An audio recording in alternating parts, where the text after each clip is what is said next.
As it is on the program, I'll take you through an overview of postpartum hemorrhage. And as a way of introduction, we know the definitions of postpartum hemorrhage. That's blood loss of 500 or more following delivery of the baby. And we know the other academic definitions that Dr. Susan will be taking us through. Postpartum hemorrhage is preventable, and it is the leading cause of maternal mortality, both in the rich and poor countries. All pregnant women are at risk. And those who have severe PPH suffer severe morbidity. The actual burden is grossly underestimated, and this is due to the it is hard to objectively take proper measurements of blood loss, especially given that it happens when quite often when someone just delivered the baby, you have this liquor that's mixed up in blood, and it makes it very hard for you to objectively know how much someone has lost. So the existing measurement options have inaccuracies, and that on PPH is not routinely captured. Somehow it is not emphasized in many of the documents. Globally, postpartum hemorrhage affects about 5 to 25% of the mothers that have delivered. And the prevalence per 100 women, those ones that lose 500 mils or more, is about 25.7%. And those that have severe PPH, meaning they have lost over 1,000 mils, is around 5.1%, and is the highest in Africa. PPH is the leading cause of maternal death worldwide, and it accounts for about 25% of the delivery-associated deaths. 8% of maternal deaths are in developed countries. So this is really a big number. You can see that it actually affects also the high-income countries. Case fatality rate is about 3% in Africa and 1.7% in Asia. When a mother is referred from one facility to another, the chances of deaths are actually 3 times more than if she's managed than if PPH occurs and is managed at that very facility. This therefore means that we need to step up our management and availability of all the logistics at all levels that offer delivery. Between 12% pregnant women experience PPH after childbirth, and 1 in 3 women have anemia in pregnancy. Now, this increases the risk of PPH. Women that have anemia during pregnancy are at risk because they just lose a little amount and then their hemodynamic state falls the other side. So this increases the risk to about 50% risk of PPH for those women that are already anemic. PPH case fatality, 2.3, we said in Africa is around 3%. And the PPH is responsible for 34% of maternal deaths among those that are reviewed.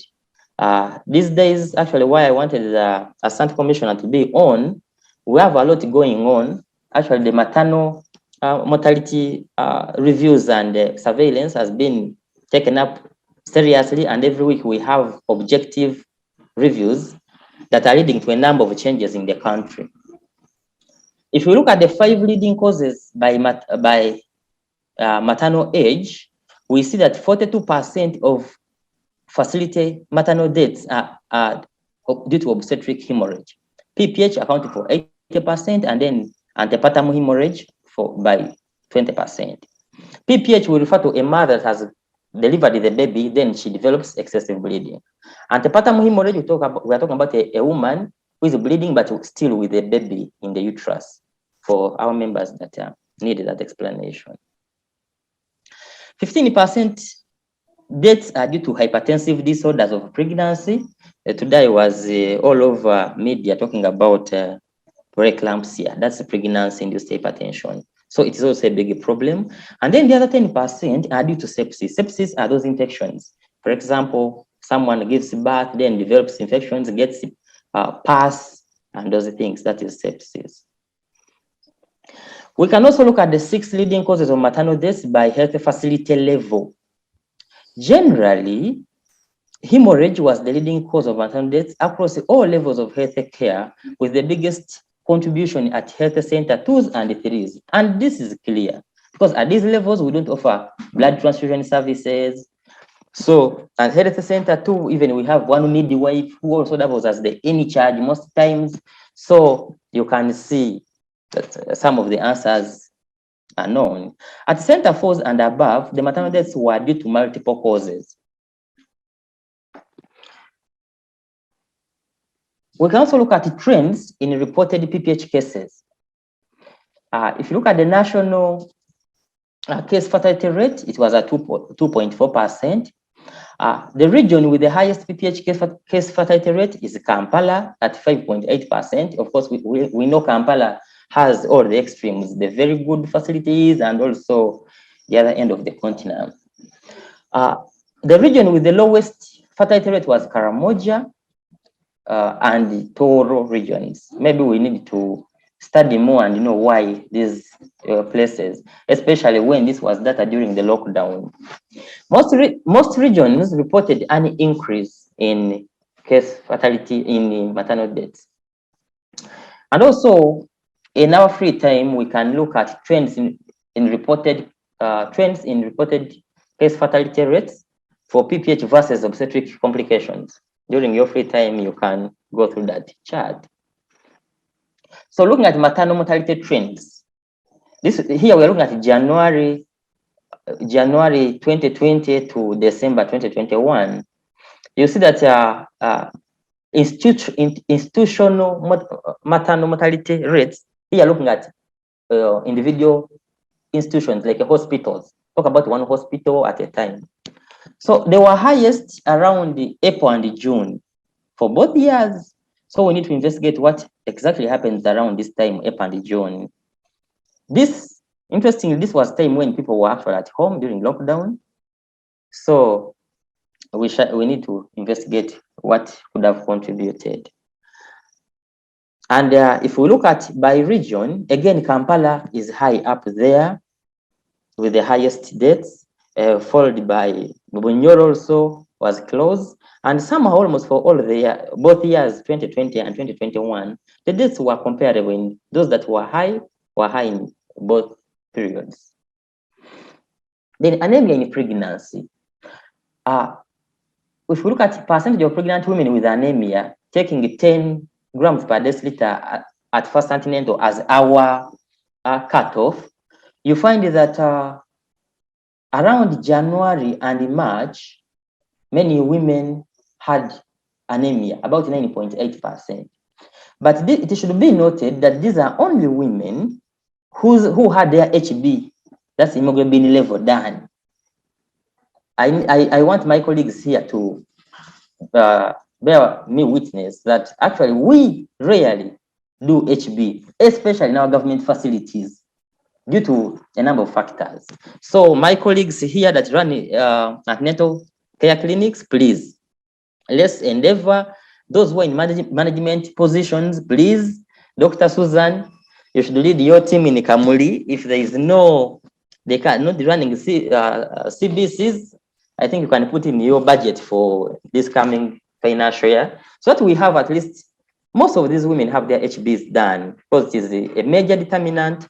We already say that those that are anemic have 50% chance of suffering PPH. Again, if you look at percentage of pregnant women who were tested for anemia using HB, this is what I've talked about. At the national level, it is 23%. So most of these women actually are not having their HBs done. And though we've registered an improvement from 11% to above 20s, but still we are not doing well. A lot needs to be done. Again, looking at percentage of pregnant women tested for anemia at first antenatal, you can look at the different regions.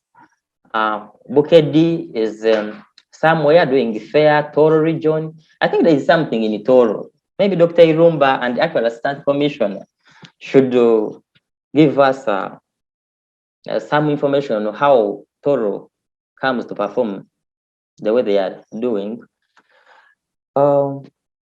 Again, when you have time, you can study through the other charts. Look at the rates of testing for anemia in first antenatal. Now, we are having levels of cesarean sections going up, but it should be noted that cesarean sections may not really reduce. If not, they may increase the risk of PPH. So looking at PPH mortality among the cesarean section cases, we know that Uganda's prevalence of seizures are at around 12% currently, and maternal mortality after seizure is about 50 to 100 times more in low and middle income countries than the other developed countries. Uganda, 54% of maternal deaths were after cesarean section. Actually, a few weeks ago, we reviewed the cases whereby most of the mothers that died after seizure had not been reviewed by the doctors. So my colleagues, the doctors, it was realized that actually the doctors were doing good surgeries. After surgery, they never come back to review these mothers. And mothers were being left in the hands of the midwives and the nurses that were not doing proper monitoring. And even those ones that were monitoring well had issues with decision making. And about 3 mothers actually were attributed to poor monitoring. So my colleagues, please, if you're not available to review this matter, at least for the first 60 hours, but if possible, 24 hours, please don't operate and just leave a mother to other people. So 67% of the maternal deaths were attributed to PPH. So colleagues, after seizure, please pay attention to this mother. Now, looking at blood products, I'm happy to inform the forum that the Assistant Commissioner, actually one of our targets for this year is to have all the CEMOC facilities. CEMOC facilities, we mean those facilities that offer delivery of the baby plus cesarean sections. In other words, they offer comprehensive care around the delivery. So we've taken it up that all facilities that are offering cesarean sections have blood and blood products. And actually, even if we don't be accredited soon, I should inform people that Busoga General Hospital, we shall be having blood in the next 2 weeks. So it was seen that if you look at cumulative number of days of blood products being out of stock, actually up to around it's over 1,000 days in South Central. People didn't have blood. That was in the year 2021. And the year 2020, for Ankole region, for example, for over 2,000 days, they had no blood. Can you imagine? We're delivering mothers, we're doing good work, but in case of PPH, we cannot take off. So this data actually informed the ministry in coming up with the objectives for this year. Looking at cumulative numbers of days of blood products stock out in a year by health facility. Look at Center 4's over, actually close to 16,000 days of stock out of blood. That was in 2020. And over 12,000 days in a year of no blood and blood products. That's something to look at. Look at our national referral hospitals. For 180 days, they had no blood. Here we are talking about Kawempe National Referral Hospital, for example. 180 days, whereby we are conducting over 50 deliveries in 24 hours. So you can see how big the problem of lack of blood and blood products is. Challenges in management of PPH. One is delays in the detection of PPH. We have a tendency of taking long to think about PPH. Someone gives birth, she keeps bleeding, people keep mopping and mopping. If she has a tear, they start repairing and repairing tissues that are breaking. So they delay to make a diagnosis. Yet, if you make a diagnosis, it facilitates your management because PPH management is as per protocol. So we should please reduce on our threshold for accepting the truth. Then the lack of essential equipment and supplies. This we've discussed. Last year, we lacked uterotonics. Oxytocin at some point was really hard to get. BP machines keep breaking down. I don't know why. Even when we buy rechargeable batteries, sometimes people forget and go with them in their pockets. I don't know what we have to do. But for me now, what I'm doing is to buy those monitors that are placed on wards that people cannot go with, and they are chargeable. You charge, and then you can use them for 24 hours. Blood shortages, we've discussed already. Lack of skills to implement recommended guidelines. I think this is one of the reasons we are having this presentation today. And then lack of infrastructure to support the interventions, like electricity. Some facilities have no, they are not connected to the national grid, but still a lot is being done. Now, solar powered refrigerators are being supplied everywhere, and people are being given solar. Actually, when Dr. Mugahi logs in, I would like him to answer about the solar project that was launched, for example, in Busoga.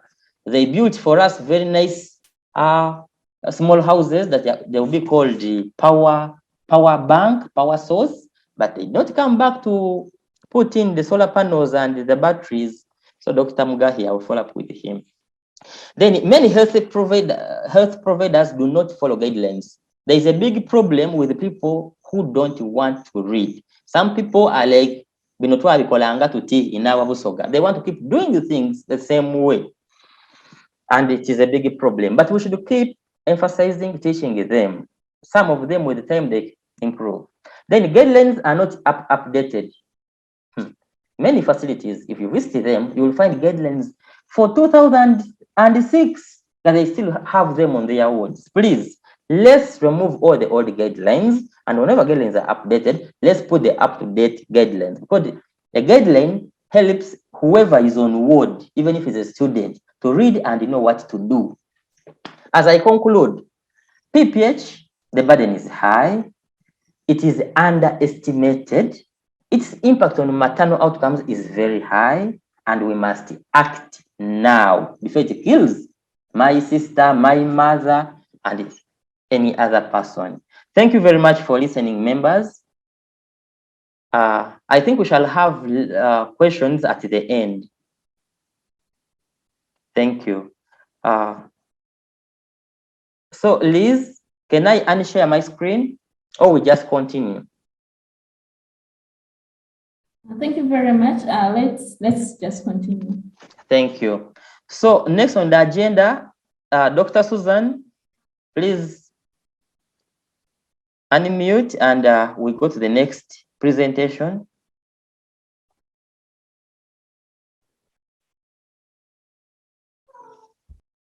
Dr. Susan.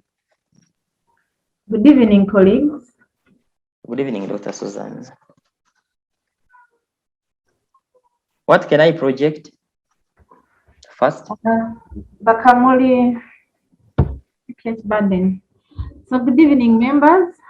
Good evening. Dr. Kizaala Susan Nyende, obstetrician and gynecologist working with Kamuli General Hospital, and I'm the current regional coordinator for Ugu Eastern, and I'm a member of ICSACOG, that is East Central and South African Association of Obstetrician and Gynecologists. I'm happy to be here. Just like my colleague talked, the previous speaker, postpartum hemorrhage is a very big burden in Kamuli. I'm sharing this for my colleagues coming from Kamuli because we are underreporting PPH cases, and there's a discrepancy between the number of live births and deliveries. So I want us to improve on our documentation as well as other regions. I know it is cross-cutting, so that's why I'm sharing these slides with you. Otherwise, my main task today or this evening is to discuss prevention and management of PPH, and also sharing with you the essential maternal and newborn care guidelines for management of PPH. Next slide. Next slide. So, as you are all aware, Kamuli district is found in the southeastern, about 140 kilometers from Kampala. It's bordered by Nyende district in the north, Kayunga district in the east, and Luuka in the west, and Jinja in the south. We have a population of about 5,000. The previous slide, about 57,609. And of these, we have about 7,709 expectant mothers we are serving per quarter.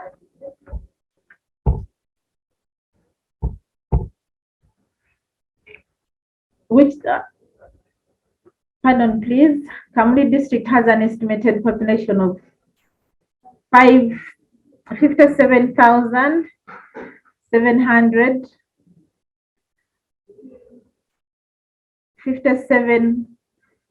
577,609,000 people, and of these 52% are women, and we serve about 7,221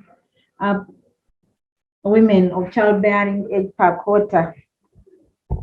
We have about 14 rural sub-counties, 6 of which are town councils, and we have 2 divisions in one municipality. We have 71 health centers, 2 general hospitals, 1 mission and 1 public facility, 2 functional health center 4s, 20 health center 3s, and 47 health center 2s. The reason why I put the health center 2s is because some of them are conducting deliveries. We conducted about 21,348 deliveries according to the DHIS tool between January and March 2002. Sorry, the presenter, the slides are not moving here on my screen. I don't know whether it's on my screen. No, we are still at the map. Are you having the map? No, I've finished. I am on slide number 5. We are still on the map. Sorry about that.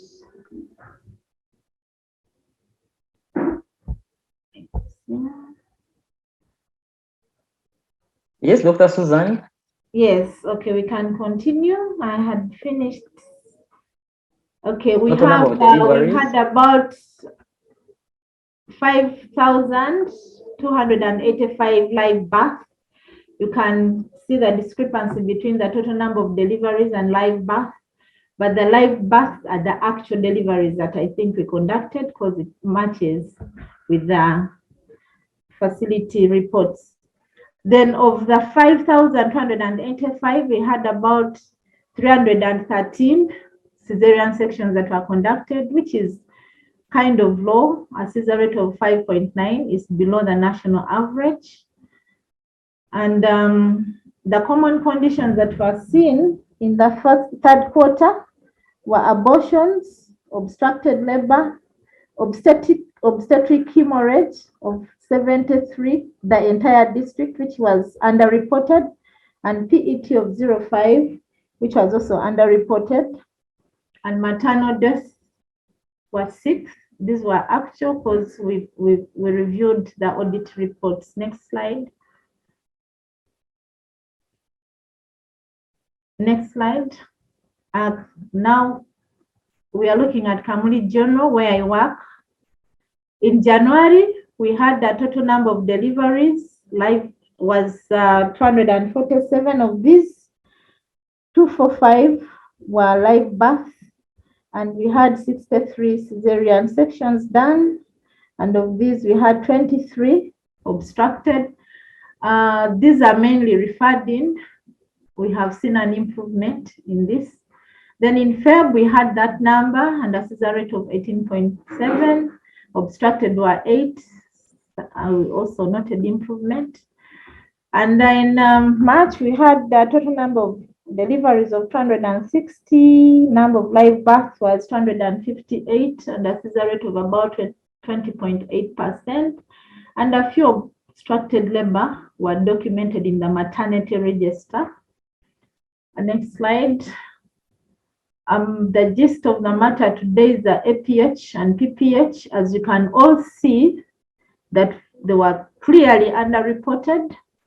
In January, we had PPH that was registered in the maternity register and also captured in the HMIS 105 report for the facility were 3. And in Feb, we had 3 that were reported, and in March were 9. These are way below what we see on a daily. And then we see a number of abortions that were registered. The reason why I'm projecting this is that these are one of the things that are predisposing our mothers to postpartum hemorrhage and death. Then we had 3 maternal deaths in Jan, of which 1 was due to PPH and the other 2 were due to puerperal sepsis, which resulted from neglected obstructed labors that were referred in. In Feb, we were lucky, we didn't have any maternal deaths, and in March, we had 1 due to postpartum hemorrhage.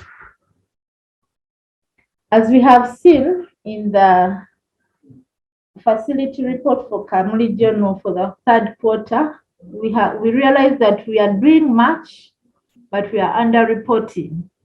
I encourage all my colleagues here to try and document. Yes, PPH may not start in the maternity, but these women go ahead to develop PPH because of poor monitoring on the postnatal wards. And this is not fed back into the maternity register because the HMIS 105 only captures information of PPH from the maternity register. So let us document, and this will help us improve on our planning. I'm going to allow me to share my slide. I'm supposed to start with prevention and management of PPH before I come to the guidelines. That is PowerPoint number 3, Agri, if you have them.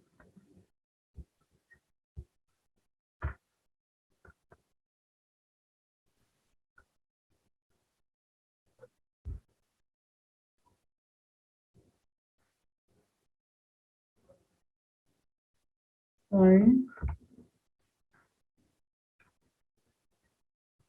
Okay. Susan, sorry to intervene. There's maybe before you go to treatment of PPH, there's prevention. Do you want to? Yes, this one has some bit of prevention. Okay, go ahead. It has prevention.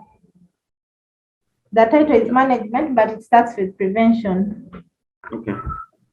So now we are looking at management of postpartum hemorrhage and its prevention.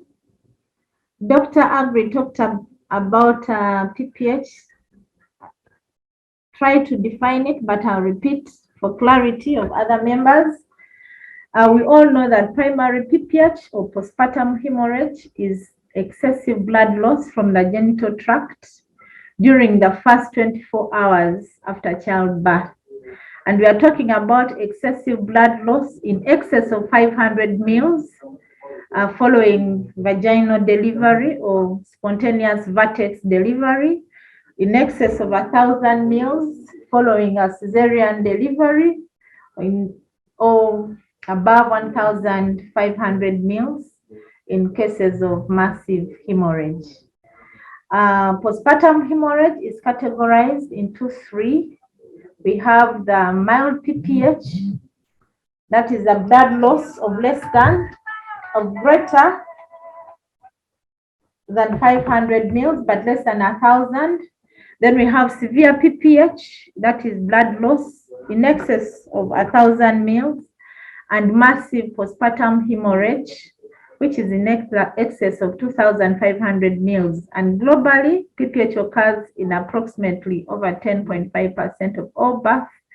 And in Uganda, the PPH incidence was 9.0% of all births. Causes of PPH, we all know the famous 4Ts for those who are in midwifery and clinical practice. 70% of all causes of PPH are due to uterine atony. We are going to dig deeper into it. We also have those due to retained tissues. We are looking at retained placental tissues or clots. There are those that are due to lacerations or genital trauma, rupture of the uterus, or those ones who have precipitate labor may have uterine inversion. Then we have those due to coagulopathies or thromboplasty. Next slide. Uterine atony. As we have seen in the previous slide, failure of the uterus to contract accounts to over 70% of all causes of PPH. And this is mainly due to overdistended uterus, like in multiple pregnancy, polyhydramnios, dead babies, uterine mass exhaustion, which occurs during prolonged labor, in our case, obstructed labor, rapid or precipitate labor, and women with high parity. And high parity, we are talking about women who have carried pregnancies that are more than 4. Then we have functional or distorted uteruses, like people that have fibroids, people that may come in with a placenta previa or abrachioplacentic. There is bleeding into the myometrium, which will cause failure for the uterus to contract. Then we also talk about uterine, anesthesias, medication like hyoscine, those ones we'll dig into them later, and also pre-delivery medications like magnesium sulfate that may cause interference with the smooth muscle contraction.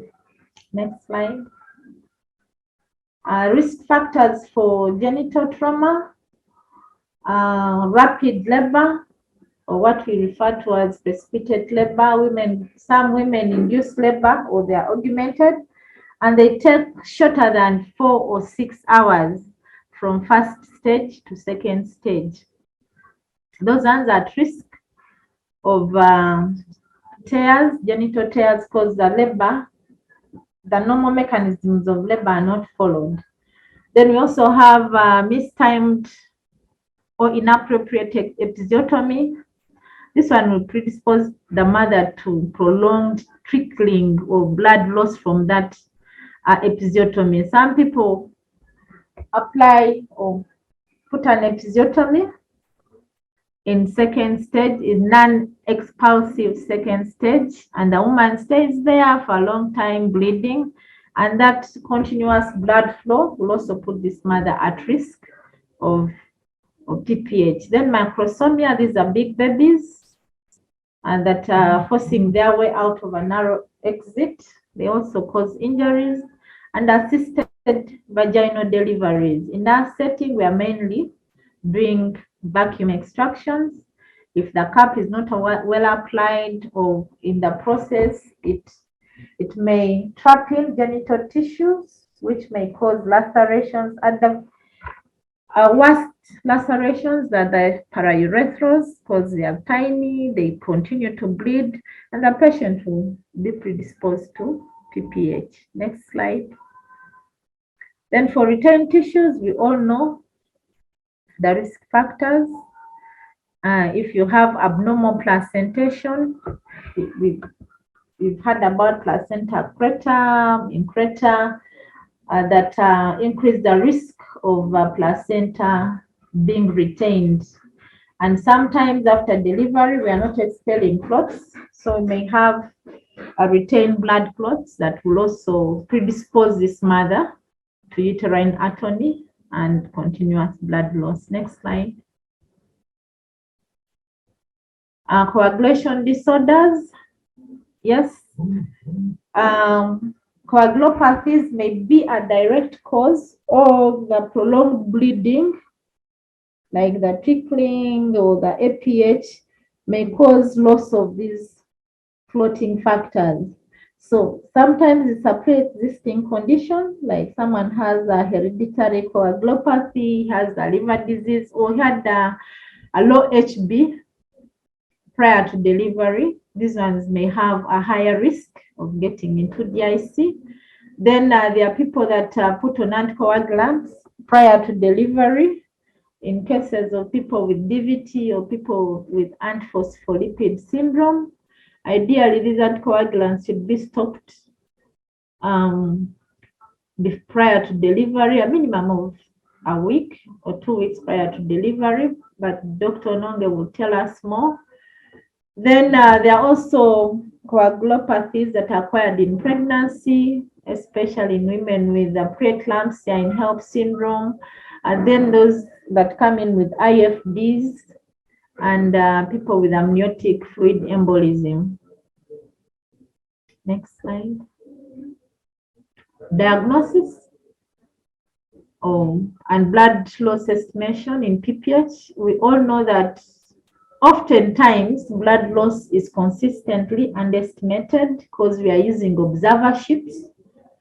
We are estimating blood loss by what we are seeing. But the gold standard is to measure the blood loss in receivers and weigh the swelled mops and sheets, which we are oftentimes not doing. And this underestimation has resulted into inadequate treatment, resulting into complications or death.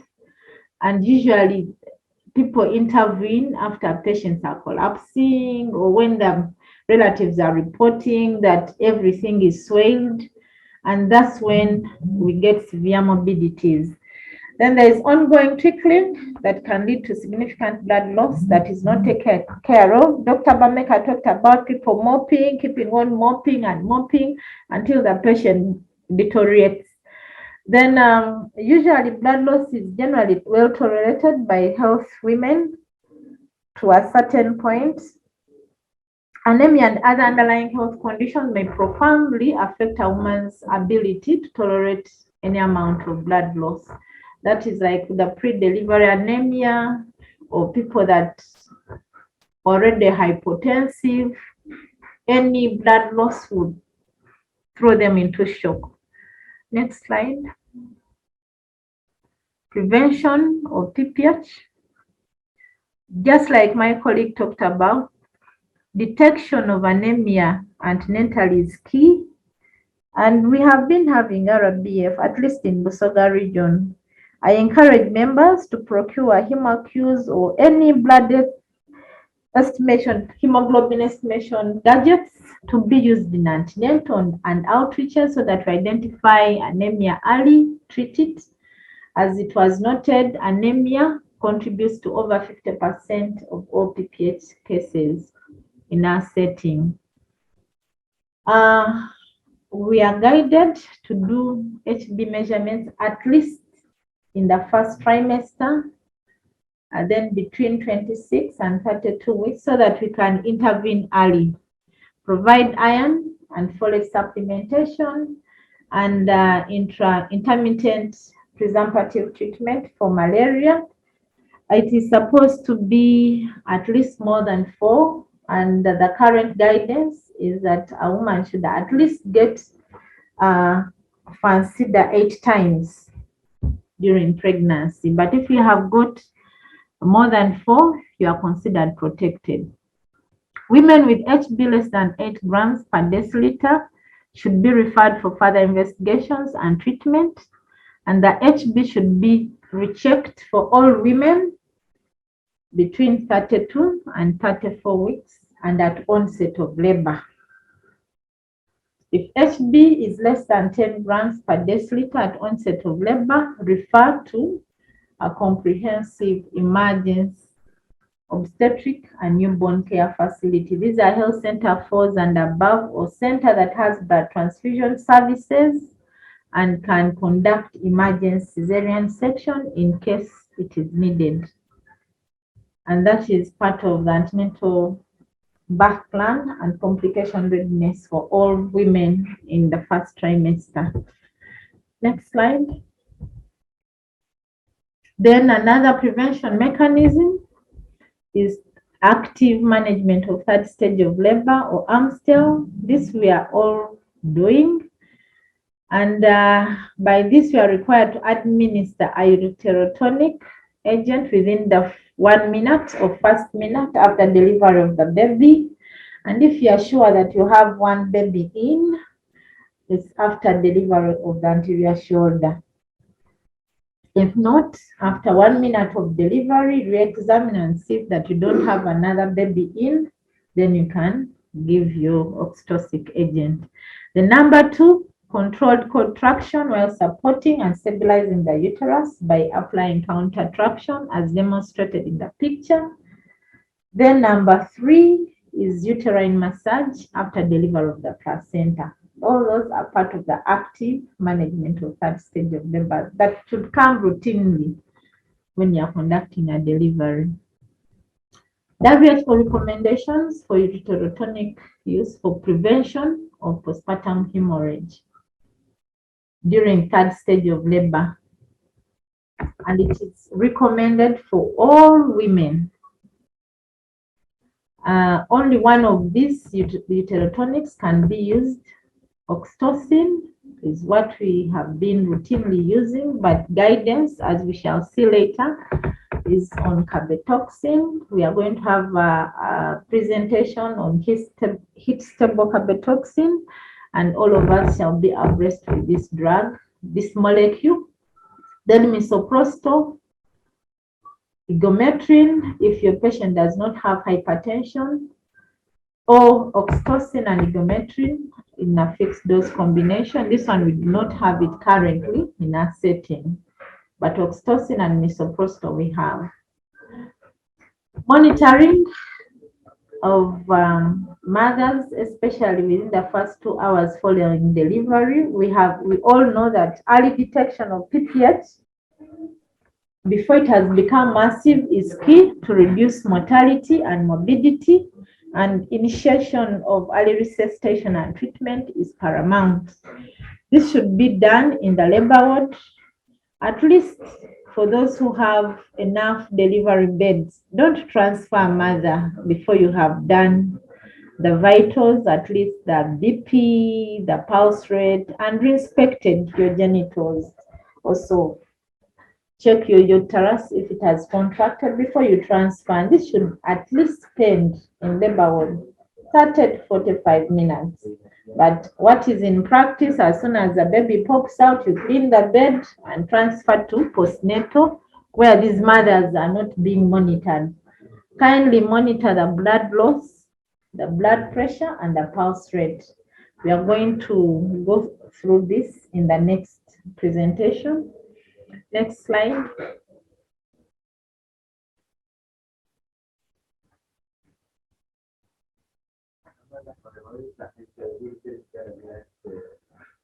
Treatment of PPH.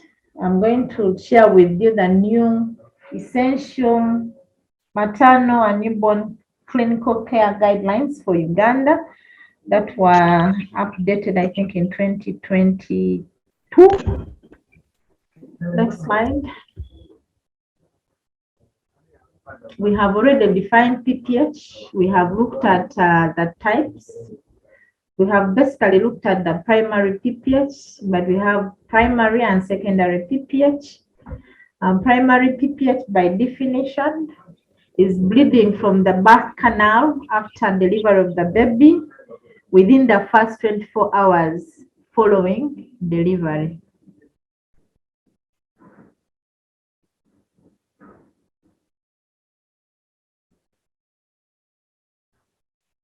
So bleeding from the birth canal after delivery until 6 weeks, that is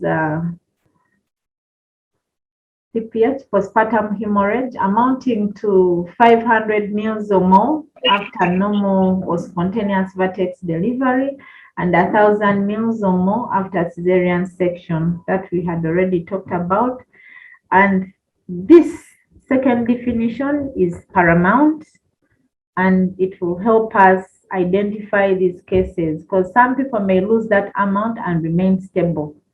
So any woman who loses blood, any amount of blood that causes deterioration of the maternal condition, that is a systolic BP of less than 90 millimeters of mercury, and a pulse rate of above 100 beats per minute, or who has a urine output of less than 30 mL per hour and altered level of consciousness is considered to have postpartum hemorrhage.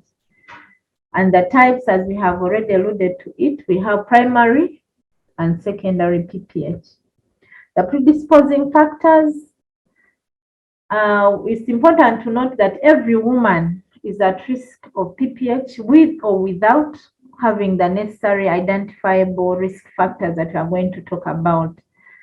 Uterine atony, we said 70% of all our cases are due to uterine atony, and the risk factors are over-distended uterus, which can be due to big baby, multiple pregnancy, uterine fibroids concurrent with a pregnancy, prolonged labor, obstructed labor, APH due to abruptio placentae. All those ones can predispose the mother to uterine atony. Then we have trauma. We'll ably discuss those ones. Genital lacerations, cervical tear, uterine ruptures. Then tissue, or that is the retained placental tissue, retained clots, and coagulation disorders. Those are all predisposing factors to PPH. Next slide. Dr. Susan, you have the management of PPH, you have the flow chart, the protocol, 32 on the There side. is another slide that is going to show it clearly. Okay. The next slide.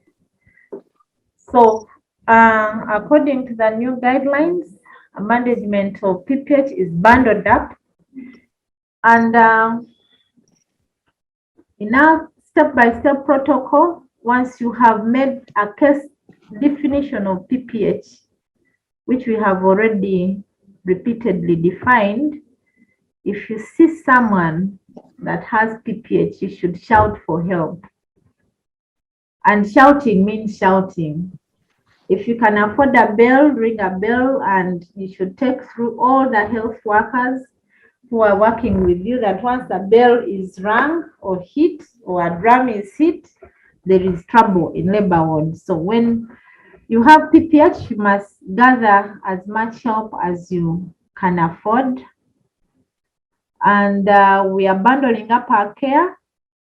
The first bundle of care or the first emergency response, as you shout for help, massage the uterus, repeat your oxytocin dose, 10 international units IV bolus, and then you could also give misoprostol up to 800 micrograms. Increase the font for our colleagues, 800 micrograms sublingually or rectally, and you can give igometrin in case your patient does not have preeclampsia or PET. Then as you're doing that, you establish 2 large bore IV lines and give Ringer's lactate or normal saline. Take off blood for grouping and cross-matching. Catheterize and empty the bladder and give tranexamic acid, 1 gram IV over 10 minutes. It's a slow IV over 10 minutes. Then after that first bundle of care, you've already assessed your ABCs, you've shouted for help, you have done your immediate response, then reassess to determine the cause. Can we do a proper slideshow, PPH. please? Hello? Could we do a proper slideshow, please? Because this is an important chart. Is that clear? Increase the font size. There's somewhere that goes to 70, 90, I think at 70. Increase the font size. No, with the proper slideshow, I cannot. Maybe I just don't know how to do it, but that's why I'm taking the other side. But I think it is clear, Dr. Susan. The words are kind of small, but yes, we can continue. Let me repeat for emphasis. Once we have postpartum hemorrhage is not a one-man show. It's not managed single-handedly. you must shout for help. And as you are doing that, assess your patient. Is your patient alive? Do the ABC, airway, breathing, and circulation. Then the first bundle of care, massage the uterus. One, to improve on the contractility and also to assess whether it is the bleeding is due to uterine atony. Repeat your oxytocin dose. In our setting, we readily have Pitocin available. Please give those 10 international units, IV bolus. Then you also give misoprostol, 800 micrograms. Those are 4 tablets sublingually. These are recommended route. But if you're on table, you can give rectally. And you can also add igometrin if your patient does not have a hypertensive disorder. As you are doing that, your colleague is setting up IV line, 2 IV lines, not blue lines, but large bore cannula, green or gray if you have. Then you take off blood for grouping and post-matching and book at least 2 units of blood. And using the same blood, you do a baseline CBC. Also empty the bladder and give tranexamic acid. This is given as 1 gram IV over 10 minutes. After that first bundle of care, you determine the cause of the PPH. Remember 4 T's. The tone, you have already been rubbing your uterus, tears, tissues, or coagulation disorders. And if you find that your placenta is still inside or you have a retained placenta, perform controlled contraction and remove the placenta, or evacuate the clots if it's the clots that are inside, and massage the uterus again to stimulate a contraction. If after doing that, your placenta is still in, at a CMOC facility, transfer to theater and do manual removal of the placenta. Repeat the oxytocin and explore for tears. If your cause of PPH is due to anatonic uterus, you repeat the uterine massage, expel clots. If the bleeding continues or persists, administer 20 international units of Pitocin in 1 liter of normal saline. What that literally means is that you put 10 international units of Pitocin in 500 mils, running them within 30 minutes. Okay? Then you repeat the tranexamic acid if it is after 30 minutes of the primary or the first dose that you had given. Explore the uterus again. And after this, if the patient is continuing to bleed, then you can go to advanced management. You can use the carboprost. Dr. Ononge will talk about this, but in our rural setting, we don't have it, but it is available on the open market at a rate of 125 micrograms every 15 to 90 minutes. Maximum dose is 2 milligrams. Then you also give igometrin. If the patient continues to bleed even after administering carboprost, please take this patient to theater for reevaluation. Do bimanual compression. You can put a balloon tamponade. These ones are going to see later.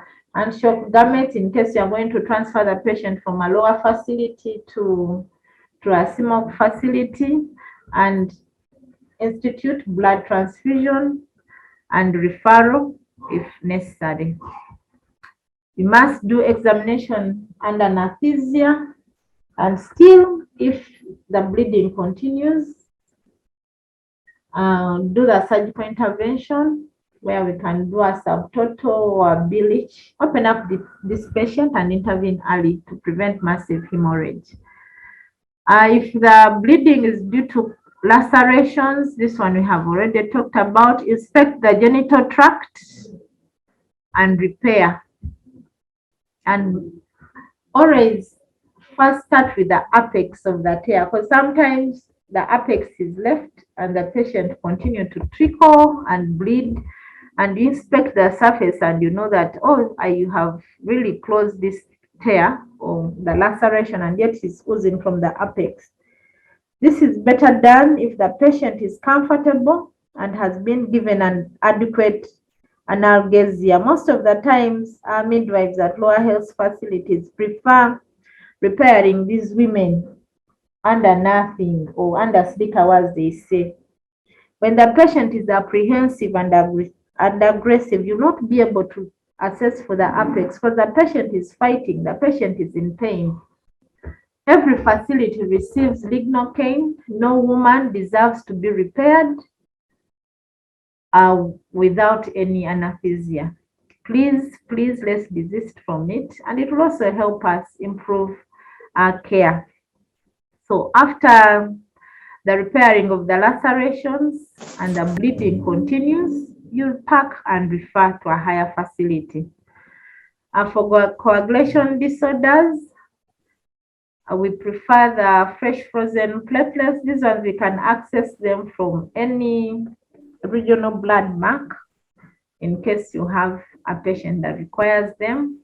You do balloon tamponade and repeat your tranexamic acid with a MAC acid, at least 1 gram IV over 10 minutes, assuming it is after 30 minutes of the first dose. Next slide. Questions will come later. That was all for primary PPH. As a way of recap, this is bleeding in excess of 500 mils following a vertex delivery, or 1,000 mils following a cesarean section within 24 hours after delivery. Now we are looking at secondary PPH. Secondary PPH is bleeding following delivery after 24 hours, but before 6 weeks following delivery of a baby. Now, predisposing factors or causes of secondary PPH. The main culprit is the retained products of conception, like retained placental tissue, retained cotyledons, sometimes clots, and puerperosepsis, and trauma, like silent uterine ruptures in previous cases, delivering at lower health centers or even at hospital level, and no re-examination was done after the vertex delivery. Or poorly repaired cesarean section. It was noted in the previous presentation that over 54% of PPH were following cesarean sections. So I think we need to improve in this. A differential diagnosis of secondary PPH, we have gestational trophoblastic disease. This is a placental disorder. Then we have rectal hemorrhage. Sometimes you may mix up anal bleeding with genital bleeding, cancer of the cervix, and dehiscence of a cesarean section wound, or hematuria in case of people with cystitis. Next slide. The flowchart will be in the next slide. Increase the font, please. Management of secondary postpartum hemorrhage. We still start with assessing for the ABCs, airway, breathing, and circulation. Assess the condition of your patient for stability. And then we go to our first band of care, as it was in the primary PPH.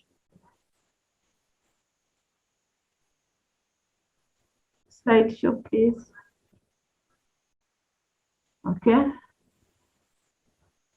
I'm You sorry, I can't assess hear. your patient. Yeah, it's now clear. Assess your patient. Set up an IV line. Still, you're going to shout for help. Okay. Set up an IV line for fluids using large bore cannula. Give oxytocin 10 international units or misoprostol 800 micrograms sublingually, or carboprost 250 micrograms stat. Then you also give tranexamic acid 1 gram IV in over 10 minutes. Take off blood for CBC, grouping and course matching, do your coagulation profile, and transfuse with blood products where it is indicated. And for secondary PPH, you must give an antibiotic. If the patient improves and is stable, you investigate, you get your lab results for CBC, you are doing your antibiotic therapy, and you perform an ultrasound scan, basically to assess whether you have retained products of conception or you have porous sepsis that has set in. Then, if the patient is still unstable after your first band of care, you transfer the patient to a comprehensive emergency or CMOC facility. Check for gestational trophoblastic disease by doing a quantitative serum beta HCG. This can be done at regional level, and for us at the district hospital or general hospitals, you can send the blood via the hub system. So there is no reason why you shouldn't take off this blood. Transfuse with blood products if the patient is severely anemic. If the patient remains to be unstable, you explore the uterus under appropriate analgesia or anesthesia, and if the bleeding continues. And still, if the bleeding continues, explore for other causes like genital lacerations, ruptured uterus, a suspected poorly repaired cesarean incision.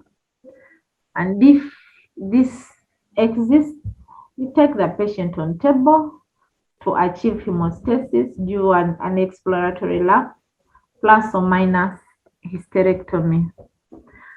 After exploration up there, and you notice that you have retained products of conception, you do digital or manual vacuum aspiration to remove the retained products, or you can use the sponge holding. It is important to note that you avoid curating the uterus that has just recently been delivered, because you can easily perforate. If bleeding persists, even after doing your MVA or digital or sponge or ring forceps removal of products of conception, you take the patient to theater for exploration, plus or minus hysterectomy. If all that is done and bleeding persists, you think of gestational trophoblastic disease. Next slide. All right, next slide. So emergency management of PPH. This is just to take you through the steps that you should follow and what is required in your emergency box. For all facilities that are providing maternity services, we are expected to have an emergency PPH box or PPH cabin or PPH cupboard. That should not be kept under lock and key and people move away with the key. If it is kept under lock and key and no one has the key to open in case of an emergency, then it ceases to do the job that is required. The following are the steps that you must follow in PPH management. One, we shall emphasize, if I was having a physical meeting, I would be standing. For emphasis, you must call for help. A PPH is not managed single-handedly. We shout for help, use all forms of mechanisms. Don't leave the patient to go and look for help. Shout and people will come to support you. Most of the time, someone is leaving the patient actively bleeding that he has gone to call for help. If you don't have a bell, if you don't have a voice that can scream, use the patient's relatives to go and mobilize help for you. Then after shouting for help, assess your airway, breathing, and circulation. Confirm that your patient is alive. Sorry about that. Confirm that your patient is alive, is breathing, and the vessels or the peripheral veins are still palpable. They have not yet collapsed. Empty the bladder. As you all know, 70% and above of cases of PPH are secondary to uterine atony. And a full bladder is one of the major causes of uterine atony, as we all know. Then rub the uterus to encourage uterine contraction. Set up 2 large ball lines and infuse crystalloids as rapidly as possible. Order for a minimum of 2 units of blood that have been cross-matched. Administer uterotonics. We are talking about the repeat dose of Pitocin, misoprostol 800 micrograms, and carboprost in cases of those of massive hemorrhage and where you can afford it. And if your patient does not have hypertension, you can use igometrin. Then all patients that have PPH must be given tranexamic acid. Deliver the placenta by controlled contraction if not yet delivered, and look for the causes of PPH. Remember the 4 T's: tone, tissue, coagulation disorders, and retained tissues. Let's look at the contents of the emergency box. Let me use my slide for clarity. Sorry, I'll come back later.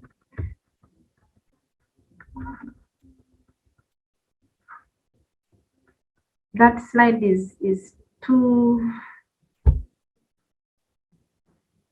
I'm unable to use it.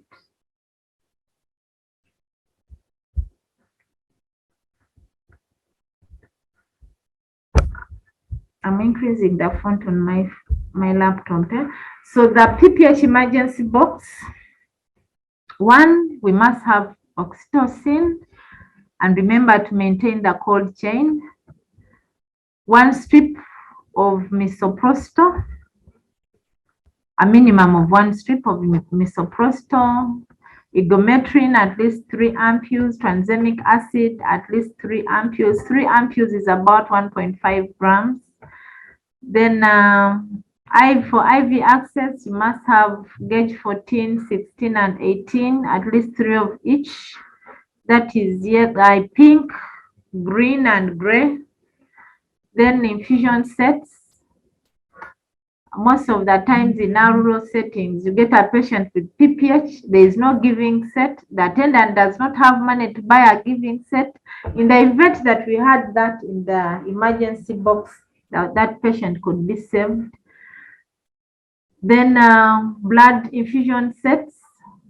Of late, I don't know whether it is happening nationwide, patients are buying transfusion sets, which is also not easy to come by. So I am requesting to whoever is concerned to at least procure enough blood transfusion sets, because as we noticed earlier on, early intervention prevents severe morbidity and mortality in these mothers. Then syringes and needles, 2 ml syringes for administration of Pitocin, then the 5 ml syringes, the 10 ml syringes for the tranexamic acid, and the 50 ml syringes. Also, 3 of each.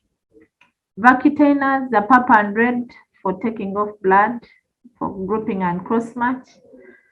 Then plaster or elastoplast, at least a roll, surgical gloves, gynecological gloves, clean gloves, or those are the examination gloves or non-sterile gloves, alcohol swabs, a tourniquet, IV fluids, surgical blades, and also a urethral catheter, urine bag, oxygen mask with a fitting bag, at least both sizes, a uterine balloon, the Bakri or condom, or a balloon kit. At least in our setting, we can afford condoms. Then a measuring jar, that one Dr. Ononge will support us. A vaginal speculum, sutures, lignocaine, and a perineal repair kit. Here we have long artery forceps, mosquito forceps, needle holder, the ring forceps, dissecting forceps, scissors, and a Sims speculum. Remember, these ones should be kept sterile. And in case you take long to get a PPH patient, please remember to re-sterilize them. And absorbable sutures. Those are the contents of the emergency PPH box that were put for us, simplified for us. Next slide.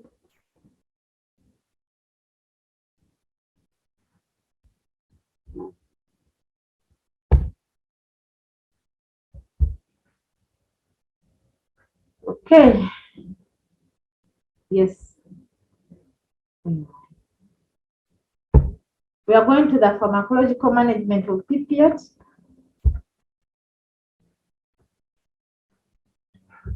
Oxytocin is our primary drug for management of PPH for both prevention and management. And we give it as 10 international units intravenously of IM igometrin of 0.2 milligrams in a non-hypertensive mother, maintained with oxytocin 20 units in 1 liter of normal saline, that is 10 international units per 500 mils. If bleeding persists, inject 250 micrograms, or that is 1 ml of carboprost intramuscularly, and repeat every 15 to 90 minutes. The total dose should not exceed 2 milligrams. Then misoprostol, we are giving 800 micrograms sublingually. Initially, we were giving it rectally, but studies showed that absorption from the rectal mucosa is not as fast as it would be in the oral mucosa. So kindly, if your patient is conscious, if your patient is not vomiting, if your patient is not under general anesthesia, the sublingual route is preferred. Then all your patients should get tranexamic acid, and this should be administered at a fixed dose of 1 gram in 10 mils. That is 100 milligrams per mil IV at a rate of 1 mil per minute and administered over 10 minutes, with a second dose coming 30 minutes after. Specific treatment for retained plaques. If bleeding persists, continue with oxytocin drip 20 units in 1 liter of normal saline, massage your uterus and recheck the vitals every 15 minutes. Inspect the placenta to see if it is complete. Look at the cotyledons and the membranes. We used to say you put it under a tap and see whether you have delivered a complete placenta. You may not have that, but at least look at it before you throw it. Then for uterine atony, we are going to emphasize this because it's the commonest. Once you have diagnosed uterine atony, ensure that you have emptied your bladder. And for midwives at lower health centers, after delivery, before you transfer your patient to the postnatal ward, you must ensure that this patient passes urine. Okay? Ask this patient to empty her bladder because the catheters may not be readily available, but you should always ask your mothers to empty their bladders. Give oxytocin, both IV and IM, or you can also give igometrin IM. Massage the uterus fundus, set up a drip and allow to run fast and add oxytocin at 10 international units per 500 mils of normal saline, and you should run at least 1,000 mils in 30 minutes. At a rate of 60 drops per minute for the first 1 liter of normal saline, then 40 drops per minute for the next 2 liters of normal saline containing oxytocin. And each bottle of normal saline should get at least 10 international units, not 20, according to this guidance. Inspect the genital tract for tears or trauma. Perform a speculum exam to exclude vaginal and cervical lacerations. Perform abdominal aortic compression. Those are the external. Bimanual compression, you all know that, placing one hand on the abdomen and then one in the vagina through the uterus, and try and approximate those fingers and compress to maintain the contraction of the uterus. Then perform internal bimanual compression. That is what I've been explaining. If bleeding persists, apply uterine balloon tamponade, consult and refer if you're at a lower health center. And when you're referring, refer this patient with fluids running. Most of the times when we refer these mothers, as soon as you write the referral, all your care ends there. Even when these patients take 2 hours to access transport. Before the patient leaves your facility, you must continue the monitoring, give the IV fluids, massage the uterus, and this patient should be escorted by a health personnel to the nearby or the next level of care. Give the initial dose of a broad spectrum antibiotic. The first line is the IV ampicillin 2 grams 6 hourly for every 24 hours. Next slide. Management of tears. After excluding causes of primary PPH, the following steps should be taken. 1, you must continue IV fluids. Normal saline is a preferred crystalloid, followed by a plasma expander if the patient is in shock. Estimate blood loss and transfuse as needed. Inspect the perineum using good lighting. Insert a Casco's vaginal speculum. This may not work if the patient has just delivered. You can use a SIM speculum, double blade speculum, and single blade. And inspect the cervix for lacerations. Repair the lacerations and tears in case they are identified. And I repeat, you must ensure that you have repaired the apex of the tear. Start from the apex. Then if you have a ruptured uterus, resuscitate before you refer to a CMOC facility. And this patient must be referred with an IV line in and with fluids running. Take observations and record accordingly. Next slide. On arrival in a CMOC facility, surgical management in theater. You should examine this patient under anesthesia. I already alluded to it. When the patient is in pain, will not be cooperative and you'll not be able to observe and inspect these tears clearly. Inspect the genital tract for tears and repair. Explore the uterus to exclude retained placental tissue and membranes, and if bleeding persists, perform a laparotomy. We usually take long to make this decision, but as we discussed it earlier in the burden of PPH and the previous slides, if you intervene early, you prevent severe morbidity and mortality for these mothers. And during laparotomy, if atony is due to a cavalier uterus and compression sutures are available, achieve hemostasis or perform a timely hysterectomy. A cavalier uterus happens especially if you have a abruption placenta and you have bleeding into the uterine muscle. The uterus will appear as if it's purple, it is boggy. Generally, it doesn't look like the one that you're used to. Don't get shocked, it happens. Try and apply those tension sutures or stay sutures, the bilage. Do by manual compression. Then you consult a colleague and perform a subtotal. Do not rush in for subtotal. Okay. Next slide. Management of DIC, that is disseminated intracoagulopathy due to hemorrhage. Dilution of coagulation factors is a primary cause of coagulopathy. And during DIC, all coagulation factors, especially fibrinogen factor 5, factor 8, and factor 13 are depleted. And being exposed to prolonged hypoxia, hypovolemia, or hypothermia. And hemostasis may be assessed by clinical observation, laboratory, clinical observation. I think it is in the next slide.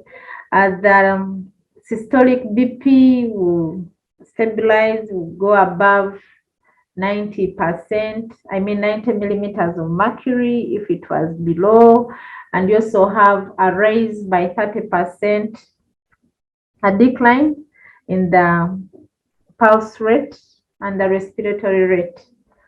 Then treatment of DIC continues. Mothers with uncontrolled PPH should be considered for treatment with 1 gram of intravenous tranexamic acid. If DIC is strongly suspected and clotting studies take long time, transfusion of fresh frozen plasma should be considered. FFP before hemostatic tests are available may be justified for placental abruption. If you have placenta abruption, usually women have used most of the coagulation factors. They have bled into the muscle, they have bled behind the placenta, and the body has mobilized all the coagulation factors to stabilize that clot. So what they are trying to say here, that even without the coagulation profile, if you have abruption placenta and you have fresh frozen platelets or plasma, you should consider it with or without the tests if you have abruption placenta, because DIC is common. Administer the FFPs at a rate of 12 to 15 mils per kilogram body weight to keep the activated partial thromboplastin time, that is the APTT as you all know it, and prothrombin time ratios at less than 1 to 5. Platelets should be transfused at a rate of 75 times 10 to the power 9 per liter to maintain a level of greater than 50,000 platelets per liter. If no coagulation results are available and bleeding is ongoing, then after 4 units of whole blood or RBCs and 4 units of FFP should be infused in a ratio of 1 to 1. Blood, whole blood to fresh frozen platelets. Transfusion maintained until hemostatic test results are known.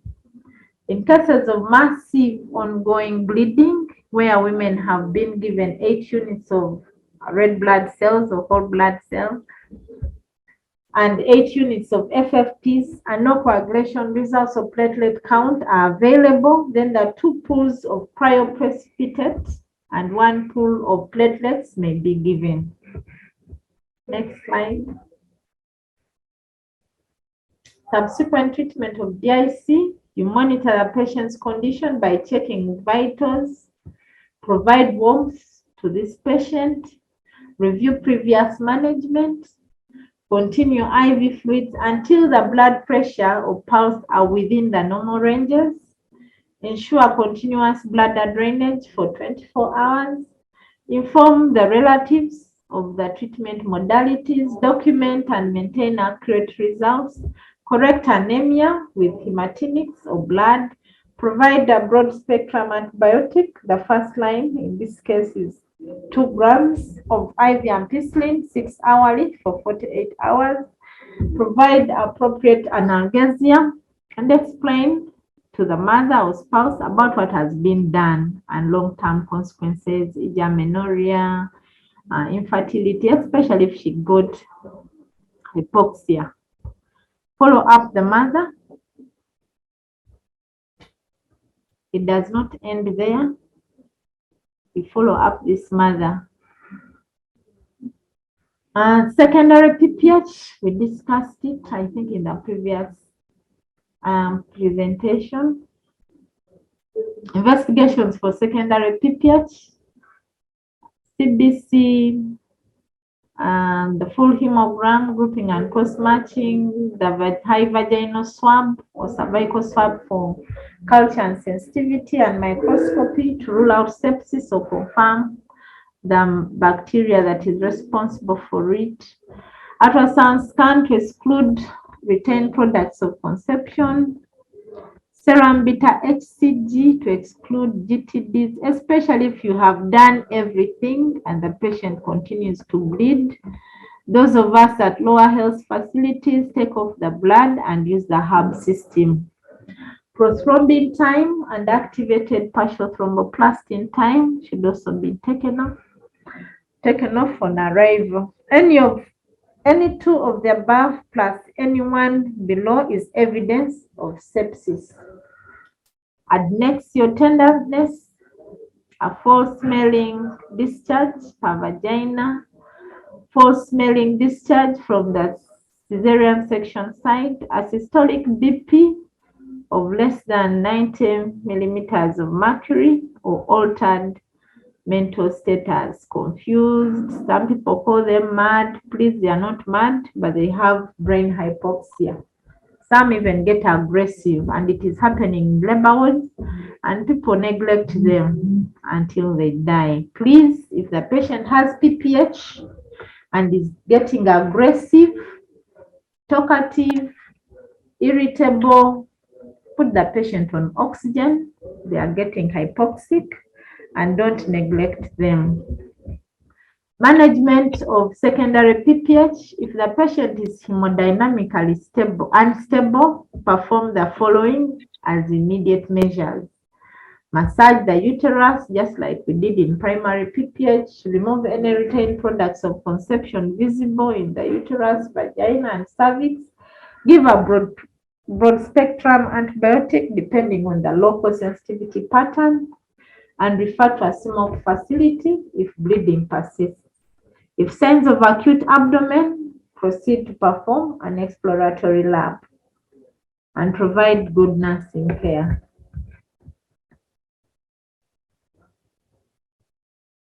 Precautions to take in order to avoid complications.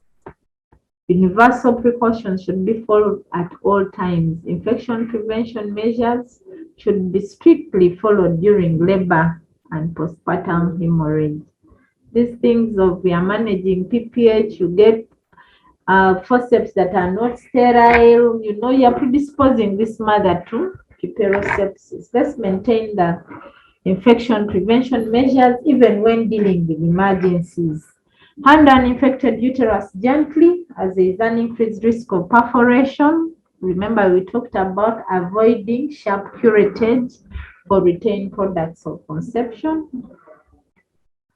Suction methods of uterine evacuation are safer than the blunt curettage, or I think they meant the sharp curettage. Avoid excessive curettage in order to prevent Asherman syndrome. Follow up. Keep the mother in hospital until she's out of danger. Surgical management of uterine atony. Assess and resuscitate. Monitor vital signs, that is the blood pressure, the pulse rate, respiratory rate. Okay. Measure blood loss. Give IV fluids in a ratio of 3:1. Blood transfusion as needed. Medical treatment. You give uterotonics. We have really discussed those ones. And uterine massage. In case all those ones fail, then you do surgical intervention. The uterine compression sutures, the bilage, in case of the cavity uterus, in abruptio placentae. Then we have uterine devascularization. You can do utero-ovarian artery, uterine artery. Those are stitches, you apply stitches at those levels. These ones can be demonstrated on table, not in theory. Or perform a subtotal hysterectomy if all those measures fail. For us at lower health centers, do a bilage. We should all be in position to do a bilage. We should all be in position to get the uterine vessels on both sides. If all those fail, then you go to a subtotal. Why bilage suture? It takes a short time to perform. If you have the skill, less than 2 minutes. It is easy to learn. You can see how the stitches are being passed. But this, we shall have an on-ground training on how to apply a bilage. There is no special equipment that is needed.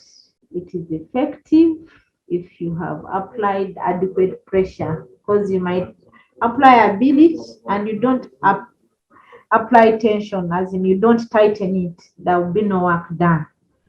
Consideration: do not use permanent sutures, as in do not use non-absorbable, even if you are having an emergency. Don't use nylon, don't use silk to perform a bilage. We are using Vicryl number 2, chromic catgut number 2, or Vicryl number 1, in case you have those ones. Key to successful management of PPH, as we have said, and we shall drum it louder, PPH requires teamwork and communication. Do not work in silence. Explain the next steps to your colleagues so that you don't duplicate interventions. Then anticipation and planning, that is the pre-delivery or antenatal workup of the mother to prevent PPH. Active management of third stage of labor to prevent PPH. And when it happens, plan your interventions well. Then early identification and management according to the cause, the 40s, the torn tissue, the thrombin, and also the tears. Majority of PPH associated deaths could be avoided by use of prophylactic uterotonics during the third stage of labor and appropriate treatment or early intervention. Early decision to use an intervention, e.g. bilage, and immediate postnatal care and monitoring are key in preventing severe morbidity and mortality in these mothers. It is difficult to predict which women will be at risk of PPH. Therefore, every mother in front of you is at risk, and you must do active management of third stage of labor and give preventive measures for PPH, as we are going to talk about heat-stable carbetoxin. Thank you for listening to me. We have already talked about the emergency box. The guidelines are out in circulation, and these slides will also be available to you. Thank you for listening.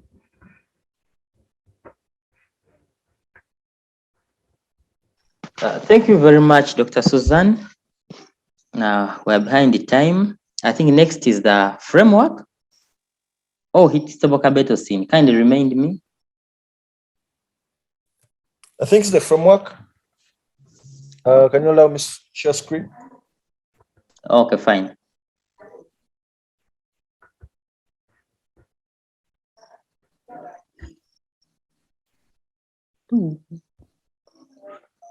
It's heat-stable carbetoxin, I think. Hello. As Wilberforce shares the screen, I would just like to appreciate the Busoga Health Forum for having these regular updates. And as a member of the PPH subcommittee, we appreciate what you're doing, and we thank you for disseminating the knowledge. Within the meeting, we had some members, some of them have dropped off. The NASMEC PPH subcommittee, I would like to recognize Josephine Nabukera. I think she has jumped off, but Adija Nak today, and Wilberforce Wanya, who is going to share with us the obstetric hemorrhage framework. I think you can go ahead and I think I have no sharing rights. You let me share. let me see.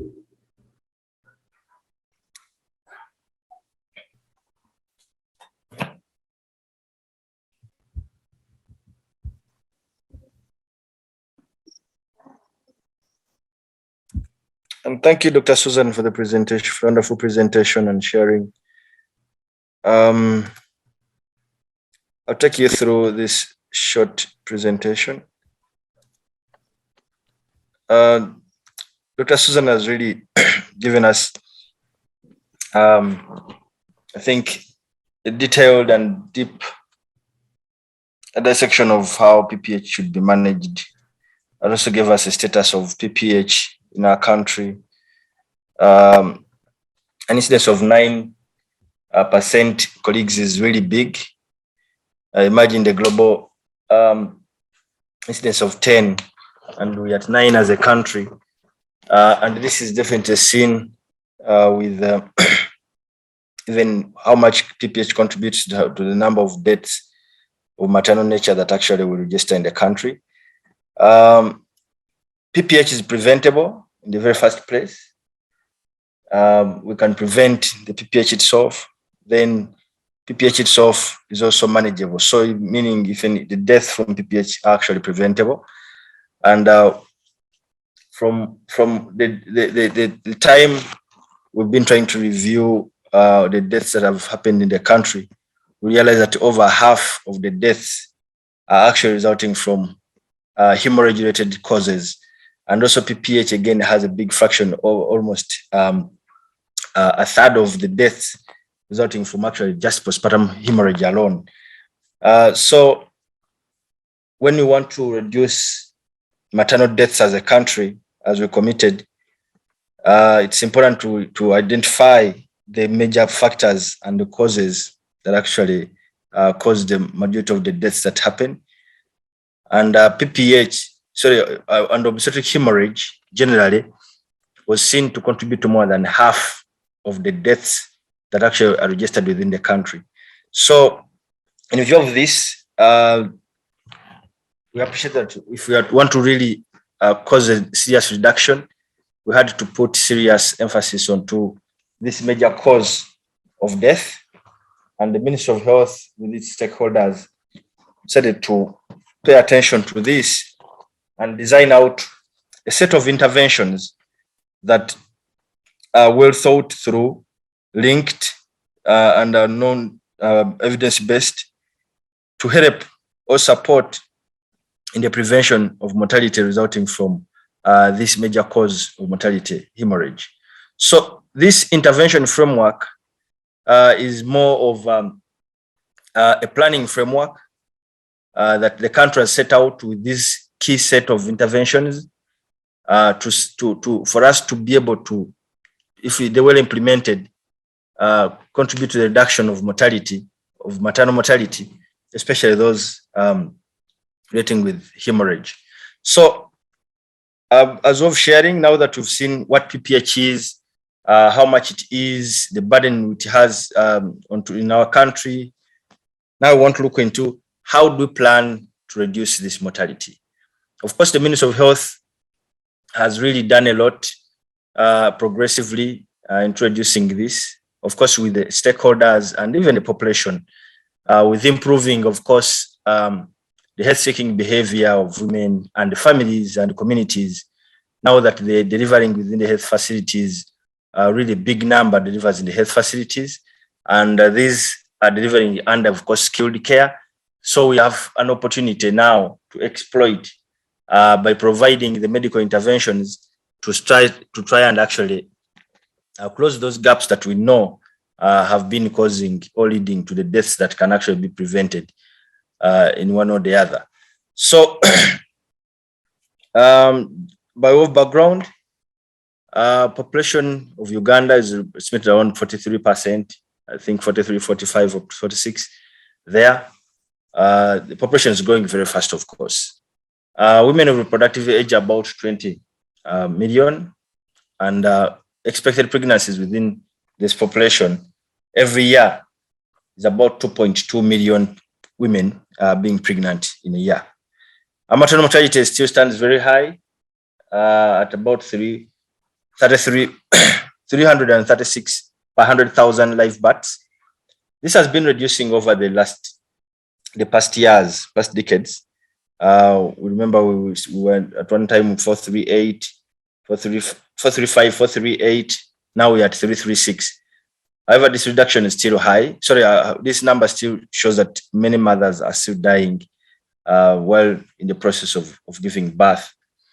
So we need to reduce this, and we committed that by 2025, we should have reduced this mortality to at least 211 per 100,000 live births.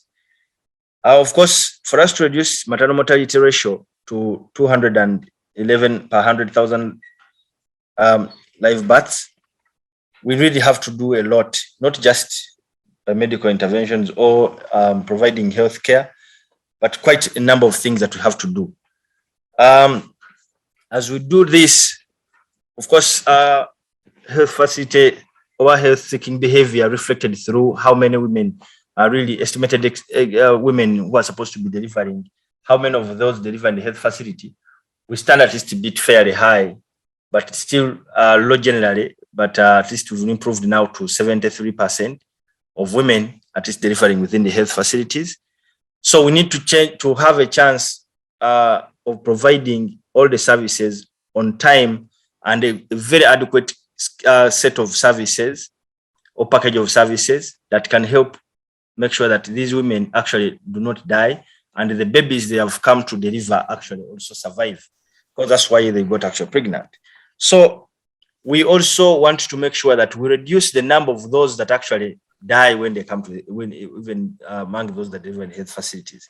Currently, the number of women of maternal deaths registered in the health facilities compared in a ratio of those of deliveries that happen in health facilities, we stand at around 92, meaning that for every 100,000 deliveries in the health facilities, registered in health facilities in a year, we also see about 92 maternal deaths.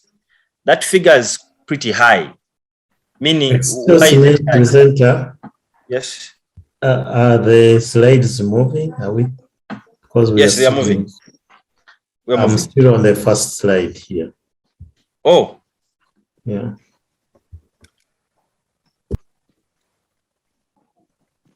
Oh, that's surprising. You're not on the slide that has goal. Yes, that's it. But I don't see the figures you are talking about. Oh, the figures. Some of these, of course, are in the head, and I think you'll be referring to the MPDSR report of 2021. That's you're talking about the 92 per 100,000 deliveries, institutional mortality. Yeah, because here I see the goal and the target. Oh, yes.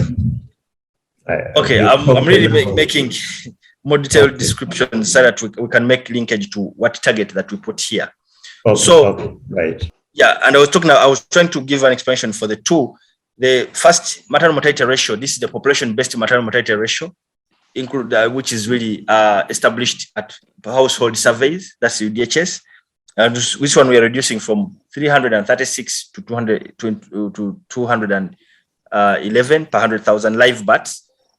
And I was trying to say that the next one, which is IMMR, institutional maternal mortality ratio, and of course trying to give you that this one is not measured in the same way, but here we are trying to check ourselves with how good do we offer the medical services for those people who have actually come to the health facilities. So, and I was trying to explain that currently the current situation as of 2021 for the deliveries that happened within the health facilities between July 2020 and June 2021, we are standing at about 92 per 100,000 deliveries. This is really a ratio. And the target is for the institutional mortality ratio, we want to reduce this to 20. That's the target by 2025. That's the target. So for us to do this, and we set these targets, the Ministry of Health with the stakeholders felt we needed to stand out and at least handle the critical issues that we know are causing the are responsible for the deaths. And obstetric hemorrhage was zero doubt, of course, from the expansion I've been making. And this is how this intervention framework came to be in place. So we believe that if we can handle this cause of mortality, which is responsible for over half, then we shall go a long way in reducing the institutional maternal mortality ratio, and of course, eventually the overall population-based maternal mortality ratio. There are also intervention frameworks for the other really causes in the same way. We shall be discussing them, but for purposes of this discussion, we're focusing so much on the obstetric hemorrhage. So that was really a preamble and background to why the obstetric hemorrhage intervention framework came to be in place. So the purpose of this framework, just like I mentioned, this is a strategic planning framework. Now that we know the challenges and why we need to do this, of course, one would wonder, why do you want to single out obstetric hemorrhage in general? And of course, we've seen that now. So the purpose of this framework is to guide Ministry of Health, stakeholders on the implementation of strategically prioritized interventions to address obstetric hemorrhage in general. So this is a really guiding document or a guiding framework. Different players can use it. Not stakeholders here, we mean even different groups of people, associations, institutions, development partners, among others, to prioritize these interventions and support them be implemented, but also including the implementers themselves, the health workers and the supporting institutions like districts, implementing partners, because there's quite a sum of support of interventions that are supposed to be done by different people. So that's the purpose of this framework. And also the other purpose is to be able to monitor and evaluate the plan as a tool to support tracking of progress of implementation of this plan. So this framework has majorly two components. That's the results framework itself, and then the logical framework. The third part is now the M&E component of it, which has a set of indicators we shall use to monitor achievement of each of the different objectives of the framework. So the first part of the framework, this is really just the layout of the whole framework. The team of experts sat and thought through how best they can reduce mortality or accelerate reduction of mortality especially due with the focus on obstetric hemorrhage as one of the major causes that's responsible for over half of the deaths that are registered in the health facilities, that among those that are reviewed. So about 4 objectives were highlighted out. This is a version for teams that have been around the space around 2019, 2020. There was, of course, a concerted effort that came up with a quick activity framework to do something that very year. And now the same team had to think through actively and come up with very clear objectives on how they should and results flow to contribute to that reduction. So about 4 objectives. One is, of course, this resulted, we are coined around the major challenges from the problem analysis that was done on why the mortality are still high, especially resulting from cases of obstetric hemorrhage. Just like I mentioned at the start, these are really preventable. We believe even when they occur at that high incidence, we can still do something and actually prevent the deaths that arise from them. One, we realized that we needed to strengthen the leadership and accountability and the policy environment for the management of mothers and newborns with a focus on obstetric hemorrhage. Number 2 is to strengthen the capacity of the health facilities in the provision of quality maternal and newborn health care services with a focus on the management of obstetric hemorrhage. And objective 3 is to improve the access on essential commodities and supplies to be relevant for the management of obstetric hemorrhage. And then the 4th one is to improve the health-seeking behavior of the women and their families for maternal and newborn health care services with a focus on obstetric hemorrhage. So each of these, we see the key results that we want to achieve under it and key outputs that relate with the intervention that we have to really directly implement. And these, from each of them, we shall see a set of interventions that we are coined out of them. So under objective number 1, for us to strengthen the leadership, accountability, and policy environment, we need to have a conducive policy environment, of course, with a focus on RM and CAH in general, because we know the policies are not going to be just so specific on an area. And of course, with the improvement of the policy environment, especially for maternal and newborn health, quite a number of factors and areas would be really covered on that. So we need to have strong and clear policies, strategies, and guidelines in place to provide guidance on maternal health care services for the different areas, but with the key also emphasis on obstetric hemorrhage. Of course, obstetric hemorrhage here dealing with both PPH and APH in general. And then with this, about 4 outputs, with 3 outputs in there, we need to have knowledge management implemented, focused on obstetric hemorrhage. And here, knowledge management is important for us to really do the learning as well, so that to continue improving and also documenting how the different things are done and we share experiences.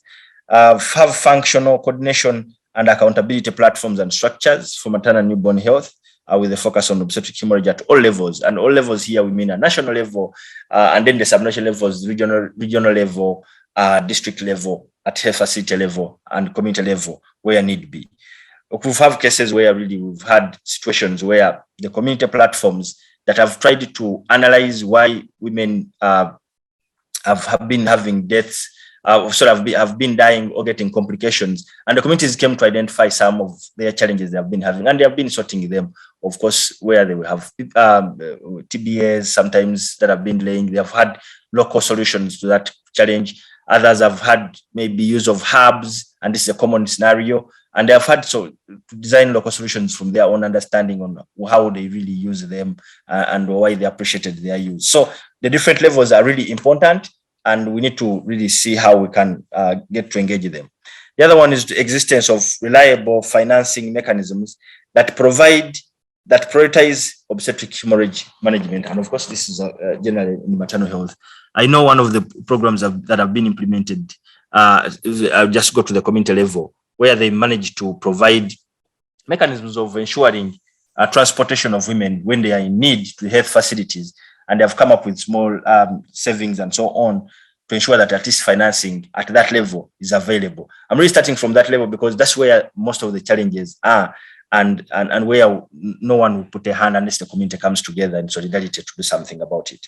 So from what you see, I think you can see all the other results linking to the different objectives.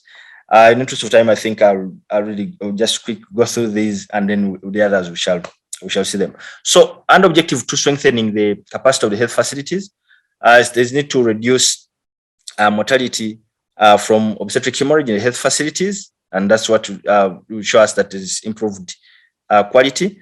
Of course, this will result from improved capacity of the health workers and health facilities to offer emergency obstetric and newborn care services for the different levels as appropriate.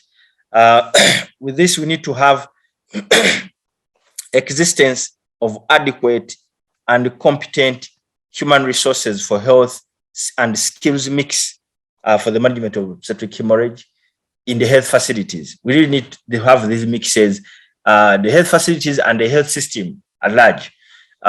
Where we have hospitals, there must be, let us have the appropriate cadre there present so that they can support also the other facilities that need to refer there. We still have quite a number of hospitals that don't have obstetricians, yet we know at that level we have that specialty there as one of the key specialties that should be prioritized.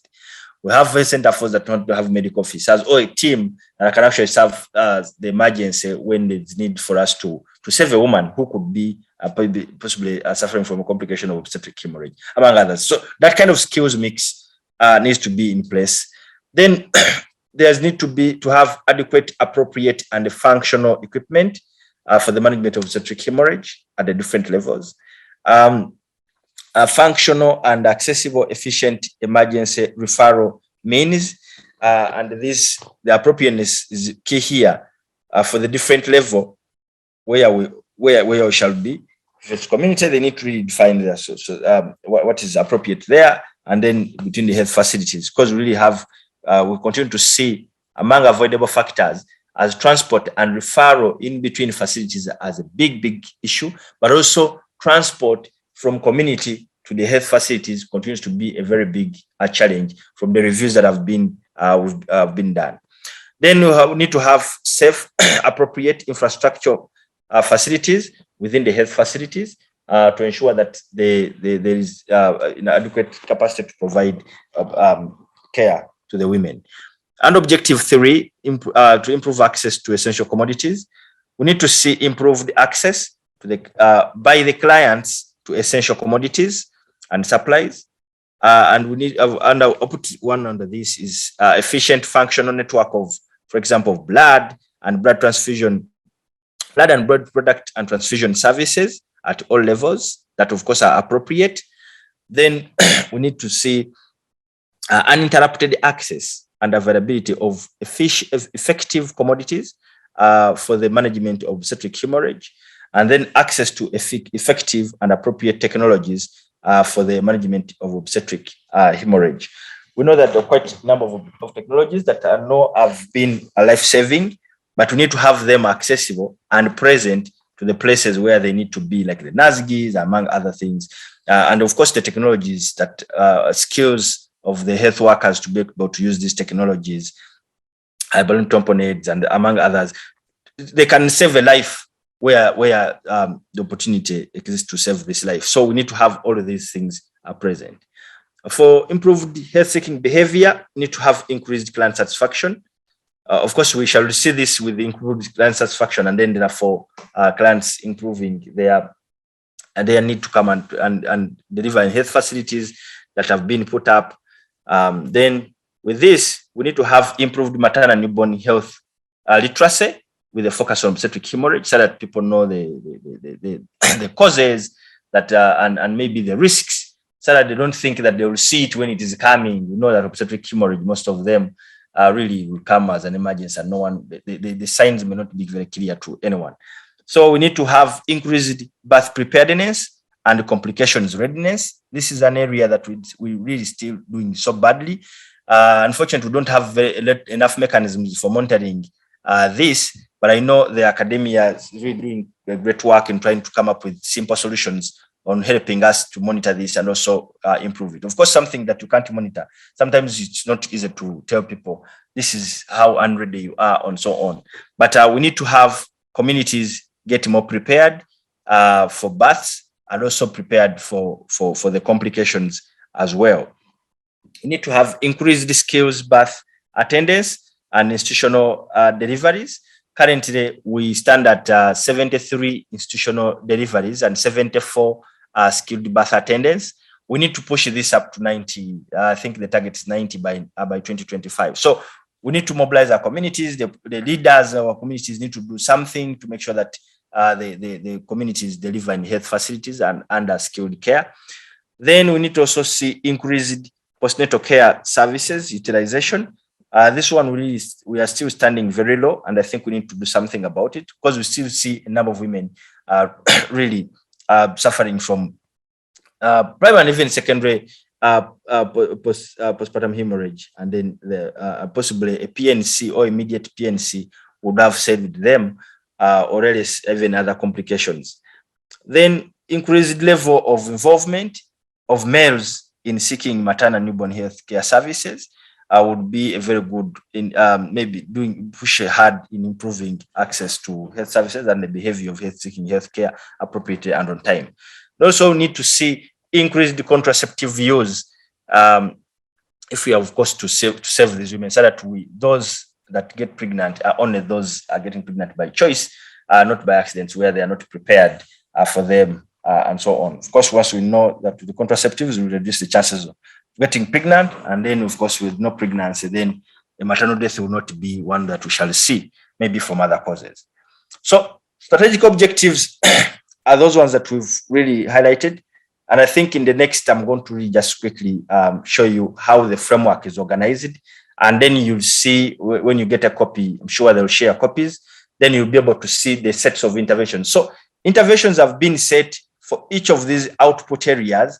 We've put a set of interventions that have been objectively selected and evidence-based to be and linked to know that they can actually push us big mileage to achieve our targets that we have been set in reducing mortalities that are resulting from obstetric hemorrhage. So, for example, under objective 1, these are the things that we've looked at, the output areas, policies, functional coordination mechanism, existence of reliable financing mechanisms, and knowledge management. Now, these are a set of activities. In one of them, for example, policies. So we've thought through under the policy and strategies and guidelines area, we have felt that one of the set of activities that will help us in improving this area is we need to conduct maternal death reviews within 7 days, review and update essential maternal and newborn care guidelines.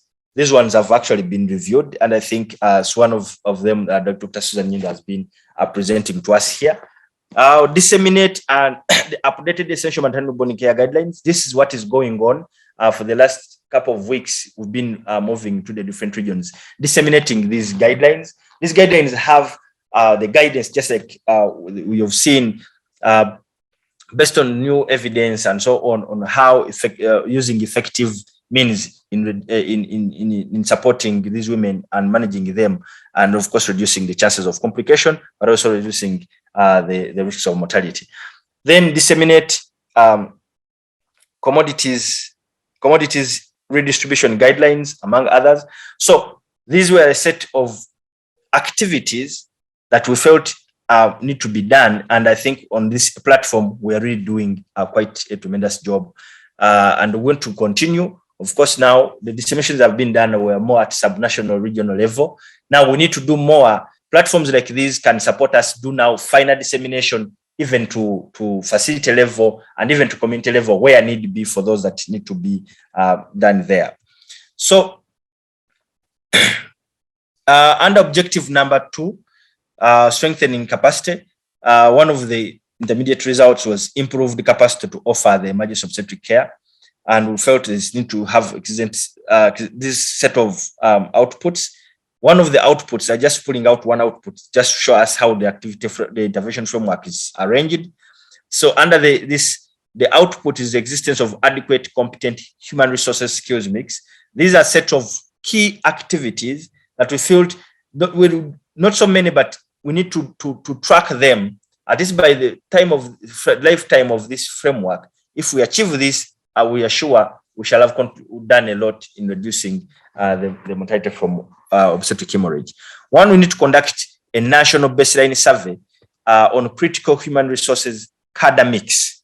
And this is really important. Last time I think when we were trying to do advocacy, we did advocacy for mainly the doctors and the midwives, and we forgot the anesthetists and so on, and the theater team. And then the health center force weren't able to kick off. So we need to do that kind of baseline assessment for the skills mix and so on, and so that we can be able to do advocacy adequately, but also, of course, support our districts to ensure that they do the recruitment and so on where needed. Conduct training and mentorships so that we improve the knowledge and skills of these human resources that are on the ground. And also, of course, supporting the pre and in-service kind of capacity building. Then establish skills lab for intrapartum care in the referral hospitals. These were already for trainings, where, of course, with the different confidential inquiries and MPDS activities that have been done, we've identified quite a number of skills gaps, and we've been able to retract some of these colleagues to usually regional places where skills are more enhanced, and then they go back and actually serve. So these activities, we believe, will be able to help us improve the adequate, improve the availability of the skills mix at the points of care. And objective 3, of course, these are the set of outputs under this intermediate results of improved access. And one of the activities under this output of efficient functional network of blood and blood transfusion services, we feel these activities of having a functional blood banks in all regions. So it's what we are pushing on, and I'm sure you've heard that quite a number of regional referral hospitals now have set up to do regional banks, and we are getting functional.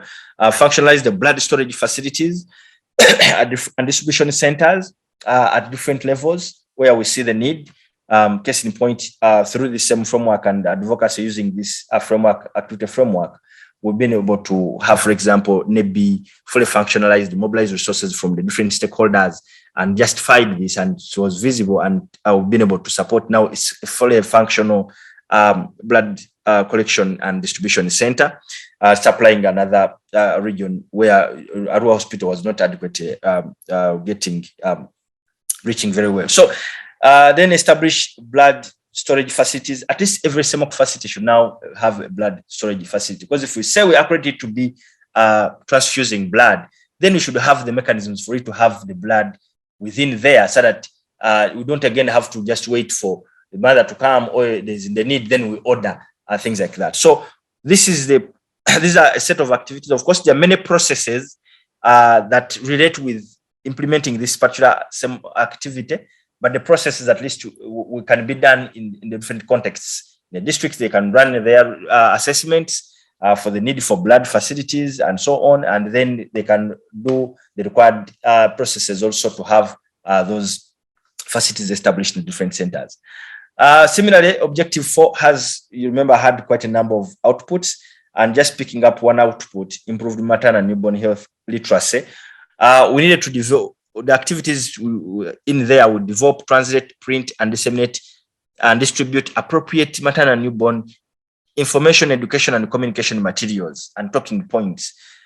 We need to use these platforms that are existing, but we need to have the materials and the messages that people need to be using to provide this information. Quite a number of progress is being made around some of these areas, and we continue to encourage. For example, now this is a Busoga forum. I think we can also take on and say, can we do our translation of these critical central pieces of material, translate them in Busoga and the different smaller dialects that are in there for people to appreciate these messages, And then we also go to the different platforms and actually use the materials to make sure that people get the messages so that they improve their health-seeking behavior and of course improve their literacy about obstetric hemorrhage, and then improve eventually their health-seeking behavior. Then we mobilize and engage religious, cultural, political leaders to promote maternal and newborn health. Then conduct maternal and newborn health education through mass medias and other opportunities that they are existing. So that is how the framework is organized. And I was saying that each of the outputs has quite a number of set of activities that we need to do. So this should be our shopping list on what do we need to do. As our forum, one of the things we can do is to review this framework, identify what we need to do in our context for Busoga region, and pick out those activities. And then we see for which district what is missing, what do we need to do there, and then we start the implementation of those pieces of activities. What have we achieved so far? Since the effort, the initiative try and give a focus to obstetric hemorrhage about 2019, 2020, quite a number of achievements have been registered. Of course, we've had a reduction. This may, of course, we're contributing to this possibly in one or the other. So it's worth celebrating and putting it onto ourselves, because there are quite a number of things that have been done now, and we realize that possibly they are attributing to this kind of observation that we are making.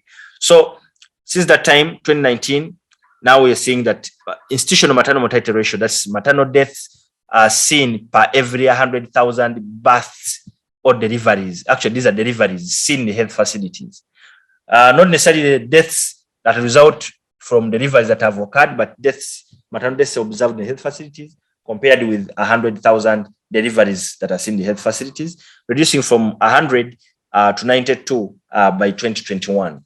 Then, of course, the functional national coordination and accountability platform for maternal and newborn health.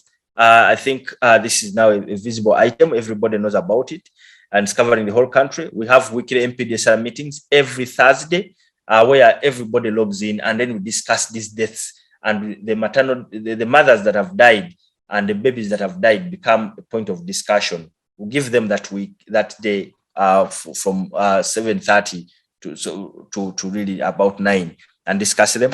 We share the learnings and success stories from different places.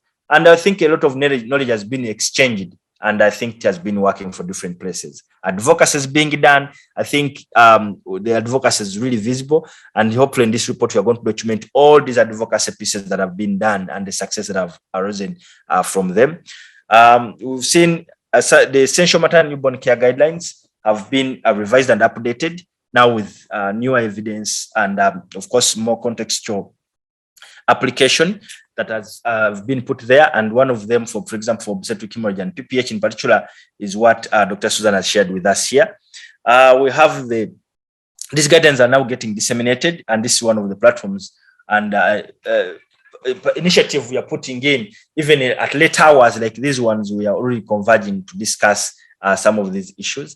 Then, of course, NDA has registered hydroxychloroquine, and I think this has resulted from a concerted effort of advocacy resulting from this platform, and of course with this strategic implementation framework that we've been using to push for that, and hydroxychloroquine has been registered fully, with of course a lot of changes that we went through, but we've still on board, so we have more options to take care of the challenges we've been facing, of course, with the oxytocin and so on. Then HR IPs have supported recruitment of quite a number of critical cadres in the view to functionalize the health center force in the different places, and we continue to mobilize even more. More health center force are getting more functional. On the listing of health center force that we had at the beginning of this initiative, quite a number of health center force are appreciating and they're getting more functional, and we continue to do more. IPs have really supported the implementation and of response to the components of MPDSR, especially the issues that get highlighted with the reviews. Quite a number of IPs have joined their hands to support the implementation and support closing those gaps and taps where the deaths are coming from. Mentorships are happening. Monthly webinars are conducted, led on by NASMEC.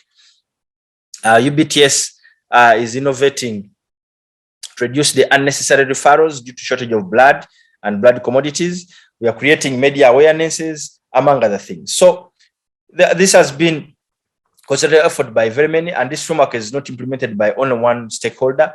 All these are the stakeholders and the different roles in implementation of this framework. And I'm sure this platform is one of those that have played a big role and continue to play a big role. So we really concerted effort for us to implement this framework. And this has come to realization because of Ministry of Health, the National Safe Motherhood Expert Committee, and the different subcommittees, implementing partners, professional associations, among others, and IPs, and of course, development partners, and individuals, the individuals who have really put in a lot of effort in having this implemented, but among others, and of course, the many that could not be mentioned here.